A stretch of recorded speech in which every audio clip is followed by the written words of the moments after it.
Federal টাকা আমরা আমাদের চাচ্ছেন ডাকাতের টাকা মমতা ব্যানার্জিকে দেবো। আপনি যান সুপ্রিম কোর্টে মামলা করুন, আমাদের ওয়াকফ সম্পত্তি আমাদের ফিরিয়ে দিন। এই কথা পুলিশ স্টেশনে আমরা বলছি। অনেক হয়েছে, এটা 2000 সাল নয়, যখন এসি নামে সিএন নামে মুসলমানদের বোকা বানিয়েছিলেন। আটজন সংসদকে আপনারা সুইজারল্যান্ড থেকে ঘুরতে পাঠিয়ে দিয়েছিলেন। এটা 2025। এখন পশ্চিমবঙ্গ বিধানসভার নওশাদ সিদ্দিকী আছে। মনে রাখবেন, নওশাদ সিদ্দিকী কিন্তু তৃণমূল কংগ্রেস সংখ্যালঘু বিষয়ক মাদ্রাসা দপ্তর দেওয়ার চেষ্টা করেছিল, দুখানা মন্ত্রিত্বের অফার দিয়েছিল, কিন্তু নওশাদ ভাইজান সমস্ত রকম অফারকে উপেক্ষা করে গিয়ে তিনি আমার আপনার কথা থেকে কোন রকম দলে যোগদান করেননি। আর যখন মমতা ব্যানার্জি নেতাজি ইন্ডোর স্টেডিয়ামে তথাকথিত সকল জেলা ইমাম সাহেব মুয়াজ্জিন আছেন, তাদের যখন ব্রেন ওয়াশ করছেন, ঠিক সেই সময় আমার দলের চেয়ারম্যান, আমি গর্ব করি বলে আমার দলের চেয়ারম্যান, এই সময় নওশাদ সিদ্দিকী সুপ্রিম কোর্টে দাঁড়িয়ে নিজের আইনজীবী ফিরদাউস স্যারকে নিয়ে তিনি সুপ্রিম কোর্টে চলে গেছেন, যাতে পশ্চিমবঙ্গের নিরীহ মুসলমানদের সম্পত্তি কেড়ে না নেওয়া হয়। সেই লড়াই নওশাদ ভাইজান লড়ছে। আমরা অবাক হচ্ছি, তেলেঙ্গানাতে 6% মুসলমান, সেই তেলেঙ্গানার মুখ্যমন্ত্রী যদি সুপ্রিম কোর্টে মুভ করতে পারে, তাহলে পশ্চিমবঙ্গে 28% মুসলমানের ভোট এই মমতা ব্যানার্জি পেয়েছে, তিনি এখনো পর্যন্ত সুপ্রিম কোর্টে মুভ করবে না কেন? এর জবাব কিন্তু দিতে হবে। আমরা 28% না। আমার দলের চেয়ারম্যান নওশাদ ভাইজান বিধানসভায় দাবি তুলেছেন, জাতি ভিত্তিক জনগণনা করতে হবে, যার যত ভাগিদারি তার তত অধিকার। এই জাতি ভিত্তিক সচেতন হবে। যখনই ওয়াকফ আইনের বিরোধিতা করে আপনার রাস্তায় নামবেন, মাথা ঠান্ডা রেখে কৌশল অবলম্বন করে অন্যান্য সম্প্রদায়ের মানুষদের সঙ্গে নিয়ে আন্দোলন করবেন। কেন? এই আন্দোলনটা কোনো নির্দিষ্ট শ্রেণী, নির্দিষ্ট কোনো ধর্মের, নির্দিষ্ট কোনো সম্প্রদায়ের না। সংবিধানের ওপর যখন আঘাত আছে, এই আঘাতটা প্রত্যেকটা ভারতবাসীর হয়ে যায়।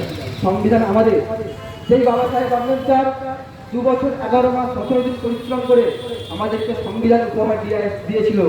সেই বাবা সাহেব আম্বেদকরের সংবিধানকে বাঁচানোর জন্য আমাদেরকে এগিয়ে আসতে হবে। কেন? আমাদের দেশের গণতন্ত্র এখন শূন্য। আমাদের রাজ্যে সরকারি শিক্ষা ব্যবস্থা আমাদের ভাবায় আমাদের রাজ্যে প্রায় 8,500 অধিক সরকারি স্কুল বন্ধ হয়ে গেছে। অপরদিকে আমরা দেখেছি, একদিকে 8,500 সরকারি স্কুল বন্ধ হয়ে গেছে, অপরদিকে আরটিআই তথ্য বলছি 2011 সালের পরে আমাদের পশ্চিমবঙ্গে নতুন করে 21,500 বেশি মদের দোকান খোলা হয়েছে। তাহলে আমরা কি বুঝতে পারছি, একদিকে সরকারি বিদ্যালয়গুলো বন্ধ করে দেওয়া হচ্ছে, আর একদিকে মদের দোকান খুলে দেওয়া হচ্ছে। যেমন সরকারি বিদ্যালয় বন্ধ করে দেওয়া হচ্ছে, ঠিক একইভাবে আরএসএসের কার্যালয় কিন্তু ক্রমশ বৃদ্ধি পাচ্ছে। দক্ষিণ 24 পরগনা জেলাতে 32টা বিধানসভা, এই 32টার মধ্যে কিন্তু 31টা বিধায়ক আছে তৃণমূল কংগ্রেসের, আর একটা আছে আমাদের আইএসএফের, যারা নওশাদ সিদ্দিকী ভাইজান। কেন বললাম এই কথা? দক্ষিণ 24 পরগনা জেলাতে তৃণমূল কংগ্রেস সব থেকে বেশি স্ট্রং। দক্ষিণ 24 পরগনা তৃণমূল কংগ্রেসের এক প্রকার ঘাঁটি। তাই তৃণমূল কংগ্রেসের ঘাঁটি যেখানে, সেই দক্ষিণ 24 পরগনা জেলাতে আরএসএস সর্বোচ্চ স্ট্রং। তাই মমতা ব্যানার্জির সাহস হল না সুপ্রিম কোর্টে গিয়ে ওয়াকফ আইনের বিরোধিতা করে মামলা করা। তিনি যদি সুপ্রিম কোর্টে গিয়ে মামলা করেন, তাহলে মোহন ভাগবত তৃণমূলের ওপরে রেগে যেতে পারে এবং আমাদের প্রিয় কয়লা ভাইপোকে গরু পাচার কাণ্ডে, বালি পাচার কাণ্ডে তিহার জেলে পড়ে দিতে পারে। তাই মোহন ভাগবতজি চাই না যে মমতা ব্যানার্জি সুপ্রিম কোর্টে মামলা করুন। আমার দলের পৃষ্ঠপোষক পিজার আব্বাস সিদ্দিকী ভাইজান বলছে যে একজন সাধারণ নাগরিক সুপ্রিম কোর্টে মামলা করা আর একজন রাজ্যের মুখ্যমন্ত্রী সুপ্রিম কোর্টে মামলা করা, দুটো কিন্তু এক না। তাই আপনারা যারা শুভবুদ্ধি সম্পন্ন রাজনৈতিক সচেতন ব্যক্তি আছেন, আপনাদেরকে অনুরোধ করব, এই কথাগুলো আপনারা গ্রামগঞ্জে ছড়িয়ে দিন। মমতা ব্যানার্জি কেন এখনো পর্যন্ত সুপ্রিম কোর্টে মামলা করলো না, এর জবাব দিতে হবে মমতা ব্যানার্জিকে। কেন তৃণমূল কংগ্রেসের 3জন সাংসদ পার্লামেন্টে অনুপস্থিত থেকে বিজেপির এই বিল পাস করে দিতে সুবিধা করলো, এর জবাব কিন্তু মমতা ব্যানার্জিকে দিতে হবে। কেন তৃণমূল কংগ্রেসের রাজ্যসভার 2জন সাংসদ ইচ্ছাকৃতভাবে নিজের ভোটটা বিনষ্ট করে বিজেপি সুবিধা করে দিল, এর জবাব মমতা ব্যানার্জি দিতে হবে। কেন ওয়াকফ বিল ভোট চলাকালীন তৃণমূল কংগ্রেসের দলাতে নিজের গাড়ি করে খাবার নিয়ে এসে বিজেপির সাংসদদের খাওয়ালেন, এর জবাব কিন্তু মমতা ব্যানার্জিকে দিতে হবে। মমতা ব্যানার্জি, আপনি শুনে রাখুন, যে সমাজ আপনাকে কালীঘাট থেকে তুলে 14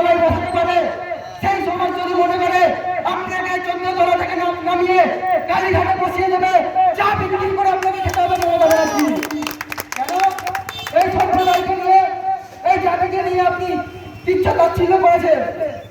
আমরা 2006 সালে সার্চ কমিটি রিপোর্ট পড়েছিলাম এবং সেখানে আমরা পড়ে অনুধাবন করেছিলাম ওয়াকফ বিলে অ্যামেন্ডমেন্টের প্রয়োজন আছে, কিন্তু অ্যামেন্ডমেন্টের নামে বিজেপি আমাদের এই সম্পত্তি কেড়ে নিতে চাইছে। কিন্তু এতদিন ধরে আমি শেখ সাবির রহমান, আমি দায়িত্ব নিয়ে বলছি, পশ্চিমবঙ্গের কোনো একজন সাধারণ মানুষ বলুক যে আমার পরিবারের সন্তানটা, আমার পরিবারের মেয়েটা ওয়াকফ বোর্ড থেকে চালনা সহযোগিতা পেয়েছে? একটা মুসলমান বলতে পারবে না। উপরন্তু আমরা কি দেখেছি, হাজি মহসিন সাহেবের স্কলারশিপটা বন্ধ করে দেওয়ার একটা পরিকল্পনা চলছে। কোন হাজি মহসিন সাহেব?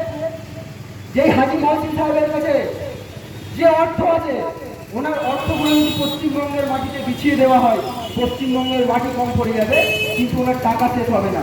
সেই হাজি মহসিন সাহেবের স্কলারশিপের টাকাটাও বন্ধ করে দেওয়ার চেষ্টা চালাচ্ছে রাজ্য সরকার। এই হাজি মহসিন সাহেব নিজের জীবনে 70খানা কোরআন শরীফ নিজের হাতে লিখেছিলেন। এই 70খানা কোরআন শরীফ লিখে তিনি যে টাকা আয় করেছিলেন, সেই টাকাটাও কিন্তু তিনি শিক্ষার খাতে দিয়ে দিয়েছিলেন। ফলত বয়ে যাচ্ছে হাজি মহসিন সাহেব কতটা দামি ছিলেন, ওনার প্রসঙ্গটা বলে দিলাম। কিন্তু এতদিন ধরে আমাদের পশ্চিমবঙ্গে যে ওয়াকফ সম্পত্তিগুলো ছিল, এখান থেকে যে আয়গুলো হচ্ছিল, এখান থেকে যে আয়টা হবে সেটা নিরীহ মুসলমানদের শিক্ষা ক্ষেত্রে, সামাজিক ক্ষেত্রে খরচ করার কথা ছিল। আমি শেখ সাবির রহমান, আমি দায়িত্ব নিয়ে বলছি, কলকাতার মহাবিদ্যালয় থেকে আলিপুর পর্যন্ত ওয়াকফ সম্পত্তির 35 বিঘা সম্পত্তি রয়েছে। এই 35 বিঘা সম্পত্তির মধ্যে 5 বিঘা সম্পত্তি কলকাতার মেয়র ফিরহাদ হাকিম দখল করে রেখে মার্বেলের শোরুম চালাচ্ছে। ফিরহাদ হাকিম এবং তার ওয়াইফ যৌথভাবে এই মার্বেলের শোরুম চালাচ্ছে। মিথ্যা বলে থাকলে ফিরহাদ হাকিম, আপনি আমার বিরুদ্ধে মামলা করুন, মামলা করুন। আপনারা এতদিন ধরে ওয়াকফ সম্পত্তিকে দখল করে রাখবেন, আর বিজেপিকে লুটে খাবার মতো পরিসরটা আপনারাই করে দিলেন। আপনারা যদি এই সম্পত্তিটা লুট করতেন, বিজেপি কেন অমিতার বাপের সাহস ছিল না আমাদের ওয়াকফ সম্পত্তিতে হাত দেবার? আপনারা লুট করে করে বিজেপিকে খাবার পরিসরটা আপনারা করে দিয়েছেন। আমি দায়িত্ব নিয়ে বলছি, তৃণমূল কংগ্রেসের রাজ্যসভার সাংসদ ওয়াকফ বোর্ডের সদস্য নাজিমুল হক তালবাগান রোডে 22 বিঘা ওয়াকফ সম্পত্তি দখল করে রেখেছে। মিথ্যা বলে থাকে, আমার বিরুদ্ধে মামলা করুন, বুঝে নেব। আপনারা তো ওয়াকফ সম্পত্তিকে নিজেদের পৈতৃক সম্পত্তি ভাবে লুট করে করে বিজেপিকে খাবার পরিকল্পনা করে দিয়েছেন, বিজেপিকে ইস্যু আপনারা তুলে দিয়েছেন। তাই তো এত মাত্র দাও, এতদিন ফিরহাদ হাকিম নাজিমুল হক লিখে কাজ ছিল, আর এখন যে অর্থটা উপার্জন হচ্ছে সেটা সাধারণ গরিব মুসলমানদের আর্থিক ক্ষেত্রে, সামাজিক ক্ষেত্রে, শিক্ষা ক্ষেত্রে ব্যয় করছে। তাহলে তারা সাহস হতো না আমাদের এই ওয়াকফ বোর্ডে হাত দেওয়া। সাথে কমিটি রিপোর্টে আমরা দেখেছি মুসলমানদের কি অবস্থা আর্থিকভাবে, সামাজিকভাবে। মুসলমানদের শিক্ষা ক্ষেত্রে, সামাজিকভাবে উন্নয়নের জন্য এই ওয়াকফ বোর্ড থেকে যদি অর্থগুলো আসতো, তাহলে আজকে আমাদের রাজ্যের সাধারণ মুসলমান পরিবারের ছোট ছোট সন্তানরা তারা যে কাজে চলে যেত না। আমি আমার বক্তব্যের মাধ্যমে বলছিলাম, আমাদের রাজ্যে প্রায় 8,500 সরকারি স্কুল বন্ধ হয়ে গেছে। আমার বলতে খারাপ লাগছে, কিন্তু এই 8,500-এর মধ্যে অধিকাংশ স্কুল কিন্তু মুসলিম অধ্যুষিত এলাকা। আমাদেরকে অশিক্ষিত করার একটা ঠান্ডা প্রচেষ্টা চালাচ্ছে মমতা ব্যানার্জি। আমি বারে বারে বলি, মমতা ব্যানার্জি ঠান্ডা মাথার ক্রিমিনাল, উনি ঠান্ডা মাথার দাঙ্গাবাজ। উনি সরাসরি করবেন না, উনি রানী মৌমাছি, উনি মুসলমানকে দিয়ে মুসলমানের বিরুদ্ধে লড়াবেন। এই কিছুদিন আগে দেখছিলাম তৃণমূলের একটা গণসংগঠন জমিয়তে উলামায়ে হিন্দ, এই জমিয়তে উলামায়ে হিন্দের কাছে কলকাতার রামলীলা ময়দানে একটা প্রোগ্রাম হচ্ছিল। সেখানে আমরা কি দেখলাম, কিছু অশিক্ষিত, কিছু আরএসএসের ট্রেনিং প্রাপ্ত মুসলমান তারা একটি বাস থেকে আমার নন মুসলিম ভাইদের ধর্মীয় প্রতীকী পতাকা জোরজবরদস্তি ছড়িয়ে দেওয়া হলো। দেখছিলাম, দেখে আমরা এই ঘটনার তীব্র নিন্দা ও ধিক্কার জানিয়েছি। পরে আমরা কি দেখলাম, ওই বিষয়টা নিয়ে শুভেন্দু অধিকারী রাজনীতি করা শুরু করে। শুভেন্দু অধিকারীর কাছে রাজনীতি করার ইস্যু ছিল না, কিন্তু সিদ্দিকুল্লাহকে উঠে কি করলো, তার কাছে রাজনীতি করার ইস্যু তুলে দিল। তারপরে আমরা কি দেখলাম, তার পাল্টা নদিয়া জেলায় একজন অসুস্থ ব্যক্তি, তিনি কলকাতার এসএসকেএম হসপিটালে আসছিলেন। তার গাড়িতে যখন 786 লেখা ছিল, সেই 786 লেখাটা তুলে দিয়ে একটি অন্য ধরনের প্রতীক, অন্য ধরনের পতাকা লাগিয়ে দেওয়া হলো। আমি জানতে চাই, সিদ্দিকুল্লাহ চৌধুরীর নেতৃত্বে যে মিছিলটা হয়েছিল, এই মিছিল থেকে যে অকথ্য আশা করা হলো, এর ফলে বিজেপির লাভ হলো, তাহলে বিজেপিকে মাইলেজটা দিল কে, বিজেপিকে অক্সিজেনটা দিল কে, তাহলে বিজেপির দালালটাকে। এই কথাটা আমি আন্দোলনের সাধারণ মানুষদের ভাবতে বলি। শুধু বিজেপির দালাল মৌখিকভাবে বলে গেলে হবে না, বিজেপি দালালকে পশ্চিমবঙ্গের মানুষ জানে, ভারতবর্ষের মানুষ জানে। পশ্চিমবঙ্গের মানুষ এটাও জানে বাবরি মসজিদ ধ্বংস করার পর মমতা ব্যানার্জি কেন বিজেপির সাথে জোট করে ভোটে অংশগ্রহণ করেছিল। এই জবাবও কিন্তু আগামী 2026-এর বিধানসভা নির্বাচনে মমতা ব্যানার্জি এবং তার দলের চালাচা মুন্ডাদেরও দিতে হবে।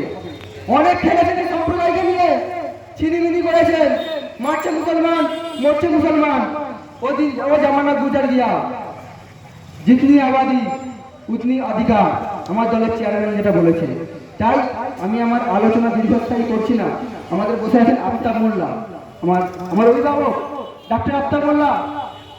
আমরা স্টুডেন্ট ফ্রন্টের পক্ষ থেকে যেমন হাওড়া গ্রামীণের, হাওড়া জেলার সমস্ত মহিলাদের নিরাপত্তা সুনিশ্চিত করার দাবিতে এবং 24/7 একটি ল্যান্ডলাইন নাম্বারের দাবিতে যখন আমরা হাওড়া এসপি গ্রামীণ অভিযান করেছিলাম, তখন আমাকে দীর্ঘ 12 ঘন্টা পাঁচলা থানাতে একই চেয়ারে, একই টেবিলে, একই ঘরে 12 ঘন্টা আমাকে আটক করে রেখেছিল। এই ডাক্তার আফতাব মোল্লা রাত্রিরে 1টার সময় গিয়ে আমাকে ছাড়িয়ে নিয়ে এসেছিল। তাই আমি গর্বিত, আমি আমার ইন্ডিয়ান সেকুলার ফ্রন্টে এই ডাক্তার আফতাব মোল্লাদের মতো, নাজিমদাদের মতো, আপনাদের মতো অভিভাবক আমরা পেয়েছি। আমরা সত্যিই গর্বিত।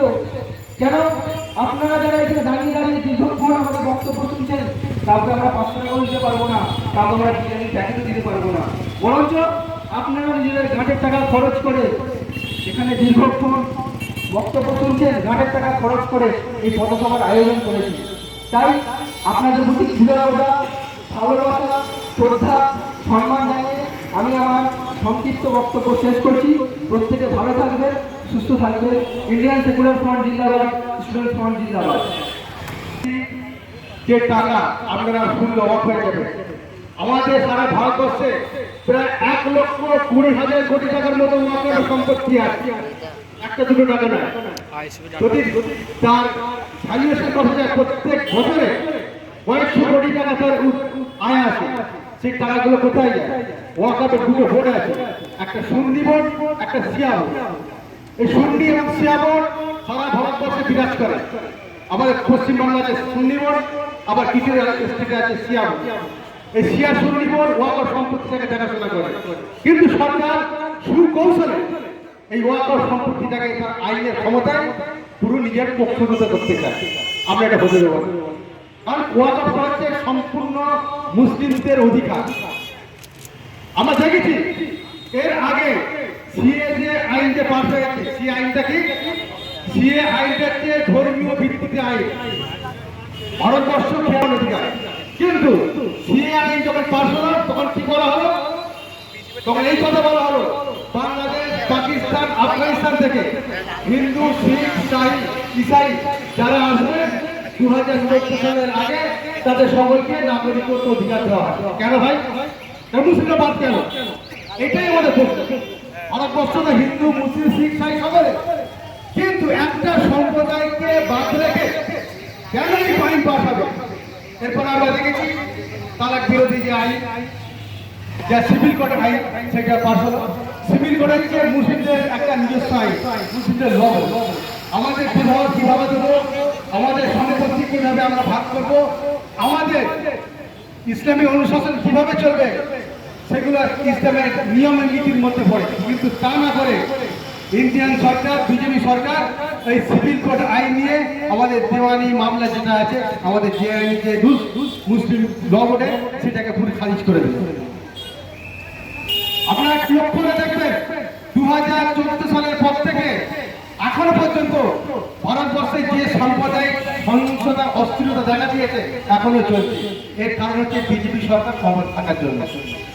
তাই আমরা এই কথা বলতে চাই যে আমরা হিন্দু, মুসলিম, শিখ, ইসাই যারা ভারতবর্ষকে স্বাধীন করে, আমরা মিলেমিশে থাকতে চাই।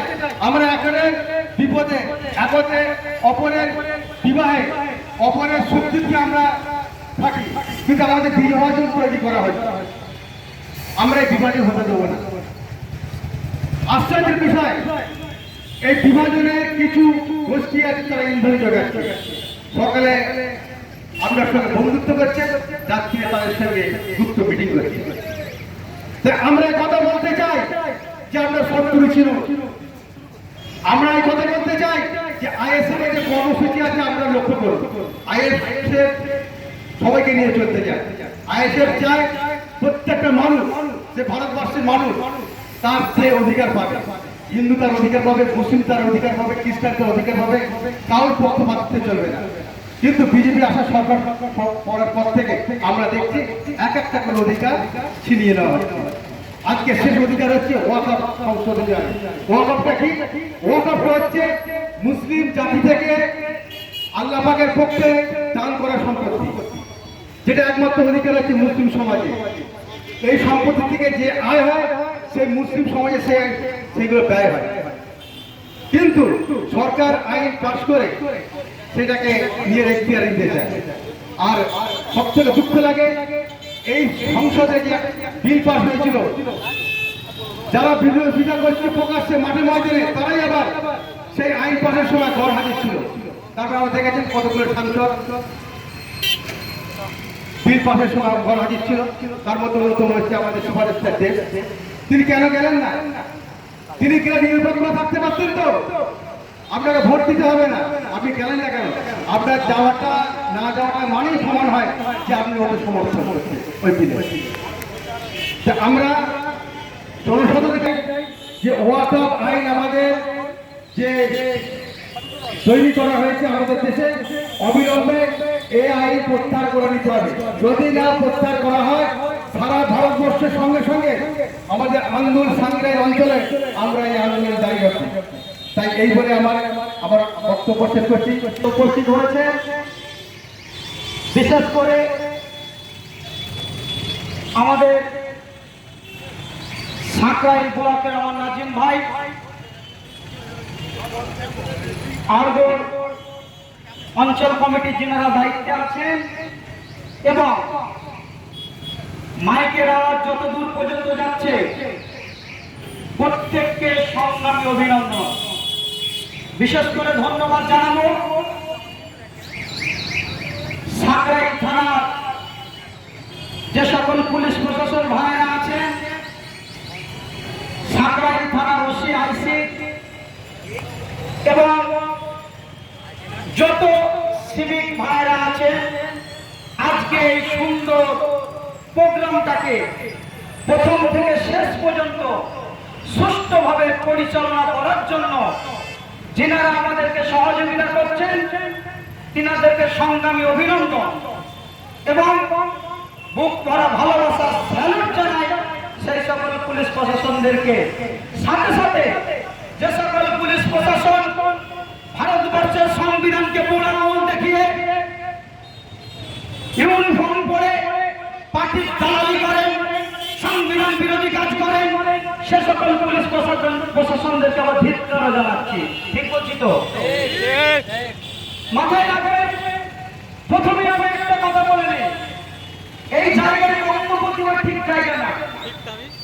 ঠিক আমরা কোন সময় রাস্তাঘাট বন্ধ করে এই ধরনের বক্তব্য মঞ্চ করে করি না, কিন্তু পরিস্থিতি এমন জায়গায় আমাদেরকে দাঁড় করিয়ে দিয়েছে, সংবিধান আমাদেরকে অধিকার দিয়েছে আপনি এই কাজটা করতে পারেন।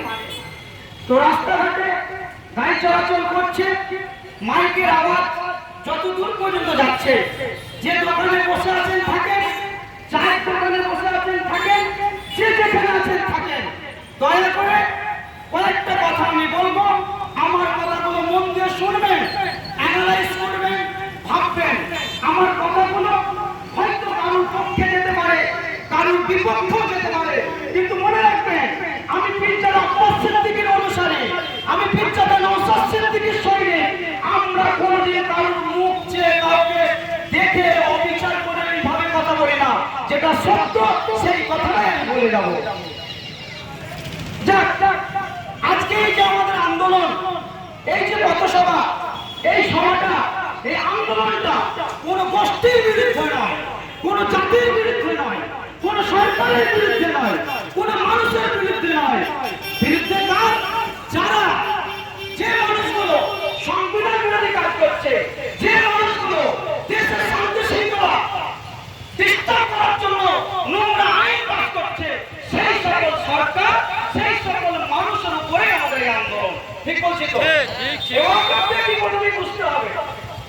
ওয়াকফটা কি? এক কথায় ওই বড় বিশ্লেষণগুলো অনেক সময় লেগে যাবে। মন দিয়ে শুনবেন কথাগুলো। ওয়াকফ হলো এটাই, মুসলিম সম্প্রদায়ের ধনী ব্যক্তিরা গরিব মানুষদের জন্য কিছু সম্পদ দান করে রেখে গেছে। এক কথায় সেইটাই ওয়াকফ। ঠিক ঠিক আদিবাসীদের জন্য জল জমি জঙ্গলের কিছু সম্পত্তি আছে, সেটা আসলে আদিবাসীদের জন্য। অনুরূপভাবে হিন্দু সম্প্রদায়ের জন্য, হিন্দু ভাইদের জন্য দেব দেবীর কিছু দেবত্ব সম্পত্তি আছে, সেটা হিন্দু ভাইদের জন্য, তাদের কাজে লাগবে। কিন্তু নরেন্দ্র মোদী সরকার হঠাৎ করে দেখা গেল মুসলমানদের উপরে দরদ উঠলে উঠেছে, মুসলমানদেরকে খুব ভালোবাসবে। উনি বলছেন কি ওয়াকফ সম্পত্তিগুলো আমরা হাতে নিয়ে মুসলমানদের উপকার করব। আমার কথা এই জায়গায় নরেন্দ্র মোদী সরকারের থেকে জানতে চাই, এই নর্দমার ঠিক শুভেন্দু অধিকারের থেকে আমি জানতে চাই, এই নর্দমার ঠিক সুকান্ত মজুমদারের কাছে আমি জানতে চাই, আমরা ভারতবর্ষের নাগরিক মুসলমানরা আমাদেরকে আপনি ভালোভাবে বাঁচার জন্য রাস্তা করে দিচ্ছেন ওয়াকফ সম্পত্তি হাতে নিয়ে। হিন্দু ভাইরা কি এই দেশের নাগরিক নয়? তাহলে কেন আপনারা দেবত্ব সম্পত্তিগুলোর জন্য আইন করছেন না? ঠিক বোঝা বলুন। আদিবাসীদের জল জমির সম্পত্তি, শত শত বিঘে সম্পত্তি কেটে সাফ করে দিয়ে সেই জায়গা থেকে আদিবাসীগুলোকে উচ্ছেদ করা হচ্ছে। তারা কি আমার রাজ্যের দেশের মানুষ নয়? বলুন, আমাদের আন্দোলনটা ঠিক এই জায়গায়। আমি বিশেষ করে এই মঞ্চ থেকে আমার মাইকের আওয়াজ যতদূর পর্যন্ত যাচ্ছে, আমার মুসলিম সম্প্রদায়ের মানুষ থেকে বিশেষ করে ওদের থেকে আমি বেশি করে শুনতে বলবো, যারা অমুসলিম আছেন, যারা হিন্দু ভাইরা আছেন, যারা এই নর্দমার ঠিক শুভেন্দু অধিকারীর কথায় নাচছেন, সুকান্তের কথায় নাচছেন, একবার আপনারা ভেবে দেখুন, আমার কথাগুলো বুঝুন। একটা ছোট্ট কথা আপনাদেরকে নলেজে দিই, আপনাদের হয়তো জানা আছে, বিগত বেশ কয়েক বছর আগে কেন্দ্র সরকার একটা আইন করেছিল, 15 বছরের যত পুরাতন গাড়ি আছে সব গাড়িগুলোকে ব্যান করে দাও, আইন করেছিল। সেই সময় যত লরির ড্রাইভার আছে, কথাগুলো শুনবেন, পাগলামো করতে এখানে আসেনি। ইন্ডিয়ান সেকুলার ফ্রন্ট সর্বসময় দেশের কথা বলে, তাই জন্যই তো যখন আমরা শিয়ালদায় যাই, বর্তমান শাসক দলের কিন্তু চটিচাটা পুলিশ আমাদেরকে আটকাবার চেষ্টা করে। আমরা সত্য কথা বলি তো, ঠিক কথা। আমরা তো গালি করতে পারবো না যে নবান্ন থেকে দিদি বলে দিয়েছে তোমাদের মিটিংটা সাকসেস হয়েছে, এটা তো আমরা বলতে পারবো না। আমরা তো দুধের গাড়ি নয়, আমরা সত্য কথা বলি, তাই জন্য আমাদেরকে আটকাতে চাই। আমাদের কথাগুলো শুনবেন, যে 15 বছরের যত গাড়ি আছে সব ব্যান করে দাও। সেই সময় যত গাড়ির ড্রাইভার আছে, লরির ড্রাইভার, বাসের ড্রাইভার, পার্সোনাল কার, এই ধরনের অনেক ড্রাইভার সব একসঙ্গে রাস্তায় নামলো, আন্দোলন শুরু করলো। আন্দোলনটা এত তীব্র হলো, এত বড় হতে লাগলো, সরকার ঘাবড়ে গেল, মুশকিল হয়ে যাবে। তখন সরকার সুকৌশল একটা মাথা মারলো যে একটা কাজ করা যাক, সব গাড়ি ঠিকঠাক, শুধু লরিগুলোকে ক্যান্সেল করে দাও, রিজেক্ট করো। যখন লরিগুলোকে রিজেক্ট করতে বললো, বাসওয়ালাগুলো বলছে আমার গাড়ি তো রিজেক্ট হচ্ছে না। পার্সোনাল কার যাদের আছে তারা বলছে আমার তো কিছু হচ্ছে না। এরা চুপ করে গেল, মাঝখান থেকে লরিওয়ালা একা পড়ে গিয়ে আন্দোলনটা ছোট হয়ে গেল, লরিগুলো বন্ধ হয়ে গেল। ঠিক 2 বছর পর বলছে কি জানেন সরকার, যে এবার বাসগুলোকে বন্ধ করে দাও।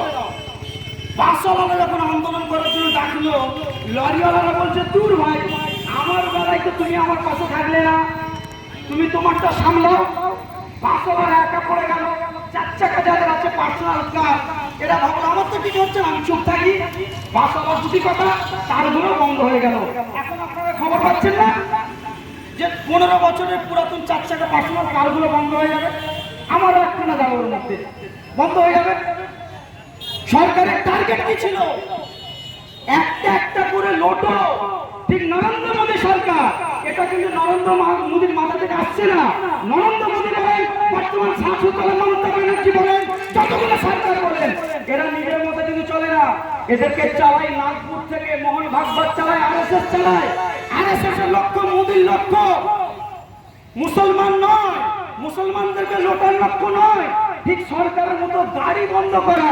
এদের লক্ষ্য হচ্ছে গরিবদেরকে লোটো, গরিবদেরকে লোটো।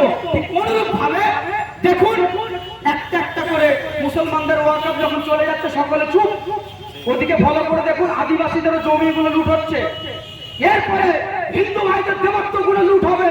তাই বলছি সরকার একে একে গরিবগুলোতে লুটতে চাচ্ছে। আমাদের দরকার এই সময় একত্রিত হয়ে এই সংবিধান বিরোধী সরকার, গরিব বিরোধী সরকারকে দেশ থেকে বিতাড়িত করার দরকার আছে। ঠিক বলছি না ভুল বলছি? প্রমাণ দেখেন, কদিন আগে দেখছিলেন না, প্রমাণ দিচ্ছি দেখেন, কদিন আগে দেখলেন না মুসলমানদের মসজিদের উপরে ঝান্ডা বাঁধছে, অরেঞ্জ কালার ঝান্ডা। সকলে চুপ, মসজিদ দখল হচ্ছে তো, সমস্যা কোথায়? কিন্তু ভেবে দেখেছেন, কদিন আগে দেখছিলাম, 2-3 দিন আগে ফেসবুকে খ্রিস্টান ভাইদের চার্চের উপরে উঠে দেখে না ঝান্ডা বাঁধছে। ঠিক বলছি না ভুল বলছি? শুভেন্দু অধিকারী বলছে হিন্দু এক হও। হিন্দু ভাইরা শোনেন, আপনারা আমাদের ভাই। দেখেন যে যাই করেন না কেন, আমাদের প্রথম পিতা কিন্তু বাবা আদম। তার থেকে তো আপনারা আমরা ভাই ভাই, তার কথাই নাচছেন আপনারা। শুভেন্দু বলছে হিন্দু এক হও, হিন্দু এক হও, হিন্দু খাতরা না। হ্যাঁ, যে সকল ভাইরা শুভেন্দুর কথায় আসছেন তাদেরকে বলবো, সুকান্তকে বলেন, শুভেন্দুকে বলেন যে আপনারা তো আমাদের বলছেন হিন্দু এক হও, আমরা তো এক করছি। পেট্রোলের দাম তো মাঝখান থেকে বেড়ে গেল, গ্যাসের দাম তো বেড়ে গেল, তাহলে হিন্দু তো আপনার পাশে আছে। মুসলমানদের জন্য পেট্রোল 200 টাকা করে দেন, হিন্দুদের জন্য 50 টাকা করুন। সেটা হচ্ছে খ্রিস্টান নিজেদের মধ্যে গুঁতোগুঁতি করছি। নরেন্দ্র মোদী সরকার পুঁজিপতিদের জন্য পেট ভরাতে গিয়ে দেশটাকে শেষ করে দিচ্ছে। খবরদার শুভেন্দুর কথাই নাচবেন না। যে শুভেন্দু মমতা ব্যানার্জির পাশে থেকে আমাদের ইফতার না ফেলে রোজা না রেখে খেয়েছে, মেদিনীপুরে হিন্দু ভাই, হিন্দু হবার বড় শুভেন্দু মুসলমান ভাইতে গিয়ে গরুর মাংস খেয়েছে, প্রমাণ আছে। সেই শুভেন্দু হিন্দুত্বের দরদ দেখিয়ে হিন্দু মুসলমানদের লড়াই লাগাচ্ছে। অনুরোধ করবো হিন্দু ভাইরা, খবরদার এদের কথায় ভিড়বেন না। আমরা যেরকম আছি সেরকমই থাকবো, মিলেমিশে থাকবেন। কথা আমি বাড়াবো না, কয়েকটা কথা আমি বলবো, এই কথাগুলো ঠান্ডা মাথায় শুনবেন। বর্তমান আমাদের লড়াই শুধু কেন্দ্র সরকার ওয়াকফ বিল পাস করছে, ওয়াকফ বিল পাস করে মুসলমানদের জমিগুলো লুট করছে, তার জন্য আমরা সব মাঠে নেমে পড়েছি, মাঠে নেমে পড়েছি। কিন্তু একবার ভেবে দেখেন, প্রকৃত ওয়াকফ বাঁচাতে চাচ্ছে কারা, কারা বাঁচাতে যাচ্ছে? আজকে আমি একটা জিনিস দেখলাম, 26 তারিখে কয়েকটা সংগঠন থেকে একটা ব্রিগেড সমাবেশের ডাক দিয়েছিল, শুনেছেন তো? হঠাৎ করে দেখছি 2-3 দিন আগে রাজ্যের মাননীয় মন্ত্রী ফিরহাদ হাকিম তিনি বলছেন যে আন্দোলন করতে হলে দিল্লি চলে যাও। কেন? ফিরহাদ হাকিমের কি পশ্চিমবাংলাটা বাবার সম্পত্তি? ঠিক বলছি না ভুল বলছি? বলুন, যখন নরেন্দ্র মোদী ওষুধের দাম বাড়ায়, তুমি গ্রামে গ্রামে আন্দোলন করো, আর যখন ওয়াকফ সম্পত্তি লুট করতে বলছে আমাদেরকে দিল্লি যেতে বলছেন কেন? ঠিক নুপুর শর্মার সময় মমতা ব্যানার্জি বলেছিল দিল্লি গিয়ে আন্দোলন করো। ঠিক বলছি না ভুল বলছি? যখন দিল্লিতে আপনাকে 100 দিনের টাকা আটকে দিয়েছে, চুরি করেছেন বলে আটকে দিয়েছে, আপনি রাজ্যে আন্দোলন করছেন কেন? ঠিক বলছি না ভুল বলছি? বলুন, কটা পর্যন্ত ডাক দিয়েছিলেন, ফিরহাদ হাকিম বলে দিল্লি গিয়ে করো। আজকে দেখলাম, ভাবতে হবে আমার কথাগুলো। অনেকে শুধু নরেন্দ্র মোদী বিল পাস করেছে, হাঁটো হাঁটো হাঁটো। আমাদের আন্দোলনটা কিন্তু ওই জায়গায় নয়। আমাদের আন্দোলন নরেন্দ্র মোদী যেমন ওয়াকফ বিল পাস করে দেশের সংবিধান বিরোধী কাজ করছে, তার বিরুদ্ধে যেমন আন্দোলন। আমার রাজ্যে যারা নরেন্দ্র মোদী দালালি করছে, তার বিরুদ্ধে আমাদের আন্দোলন। ঠিক বলছি না ভুল বলছি? খারাপ লাগছে, নরেন্দ্র মোদী বিল পাস করেছে, জমি লুটছে, নিশ্চয়ই সারা দেশ উত্তাল হয়েছে, আন্দোলন হবে। আমার পশ্চিমবাংলায় হাজার হাজার সম্পত্তি তৃণমূল কংগ্রেস সরকারের আমরা কামরা লুট করেছে, খাচ্ছে, তার বিরুদ্ধে কথা বলবে। আমরা তার বিরুদ্ধে কথা বলছি। তার জন্যই আমরা কলিকাতায় যখন ডাক দিয়েছিলাম, এর আগে তৃণমূলেরই একটা শাখা সংগঠন সিদ্দিকুল্লাহ সাহেব কলকাতায় ডাক দিয়েছেন, মানুষ নিয়ে গেছেন, ওয়াকফ নিয়ে আন্দোলন করেছেন, সেই জায়গা থেকে মমতা ব্যানার্জি বলছে আন্দোলন খুব ভালো হয়েছে। আর আমরা যখন যাচ্ছি আমাদের মিটিংয়ে কোন ধরনের ধর্মীয় পতাকা থাকবে না, কেবলমাত্র ভারতীয় পতাকা ছিল। তা আমাদের ডাক কি ছিল? মানুষের স্বার্থে আন্দোলন। আমাদের আন্দোলনে কে কে ছিল? বিশ্বজিৎ মাইতি ছিল, আদিবাসী নেতা আমাদের তাপসদা ছিল, মুসলিম নেতা নওশাদ সিদ্দিকী ছিল, আমি ছিলাম, নিজাম ভাই ছিল। আমরা সকলে মিলে গিয়েছিলাম কি জন্য? দেশের মানুষের স্বার্থে। যে যে ওয়াকফ বিল, আদিবাসীদের বিল, হিন্দুত্বের সম্পত্তি যেখানে লুট হচ্ছে সব বিষয়ে আমাদের আন্দোলন ছিল। কিন্তু সিদ্দিকুল্লাহ সাহেব কি আন্দোলন করতে গিয়েছিলেন? আন্দোলন করতে গিয়ে দেশের শান্তি শৃঙ্খলা আরো নষ্ট করে দিল। সেই জায়গায় মমতা ব্যানার্জি বলছে ভালো আন্দোলন হয়েছে। আর আমাদের আন্দোলন যখন আমরা করছিলাম, ভাঙড় থেকে যখন মানুষগুলো আসছে, মমতা ব্যানার্জি তার চটি চাটা কিছু পুলিশকে দিয়ে আমাদের ছেলেগুলোকে অকথ্যভাবে অত্যাচার করেছে, মারধর। বুঝতে পারছেন না? মানুষকে আমি বুঝতে পারবো চাচ্ছে কি এরা করতে। আজকে আমি নেতাজি ইন্ডোরিয়াম থেকে একটা নিউজ দেখছিলাম, মমতা ব্যানার্জি বলছে আমি দাঙ্গাকে একদম সাপোর্ট করি না। বলছে না? বলেনি? বলছে তো। মিডিয়ার মাধ্যমে আমার কথাগুলো যাচ্ছে, প্রশাসন রায়ের এখানে আছে, আপনারা শোনেন। আপনাদেরকে ঠিকঠাক দিয়ে দিচ্ছে না, তারপরে আপনারা শাসকের দালালি করছেন। লজ্জা করে না? সত্য কথা আসুন, মানুষের কাজ করুন। আজকে বলছে কিনা যে আমি দাঙ্গাকে পছন্দ করি না। ভাঙড়ে নাম ধরে মমতা ব্যানার্জি বলেছে, তাই আমিও নাম ধরে বলছি। ভাঙড়ে কিছু কিছু জায়গায় ঝামেলা হয়েছে। আমি জানতে চাই মাননীয় মমতা ব্যানার্জি, আপনি তো নিজে একজনকে সার্টিফিকেট দিয়েছিলেন, ও গুন্ডা, ও ক্রিমিনাল, শওকত মোল্লা। সে তো ভাঙড়ে নিজে গান দাঙ্গা করেছে, সে তো ভাঙড়ে মারামারি করেছে। আপনার দলের আরামন সে নিজে সাক্ষ্য দিয়েছে যে পঞ্চায়েত ভোটে মারামারি, গুন্ডামি, বোমাবাজি করেছে শওকত মোল্লা। আপনি শওকত মোল্লাকে সার্টিফিকেট দিয়েছিলেন তুই বোমমারি, তুই ক্রিমিনাল। তারপরেও আপনি জেনে বুঝে আইএসএফের গায়ে দাঙ্গা লাগাচ্ছেন, লজ্জা করে না? আর দাঙ্গা বাস্তবটা বলবো, শুনবেন। পশ্চিম বাংলায় যদি কেউ দাঙ্গা লাগাতে চায়, পশ্চিম বাংলায় যদি কেউ দাঙ্গা লাগাতে চায়, মাননীয় রাজ্যের মুখ্যমন্ত্রী মমতা ব্যানার্জি দাঙ্গা লাগাবার ছক করছে। এটা আমি প্রকাশ্য বলছি মিডিয়ার মাধ্যমে। প্রমাণ নেবেন?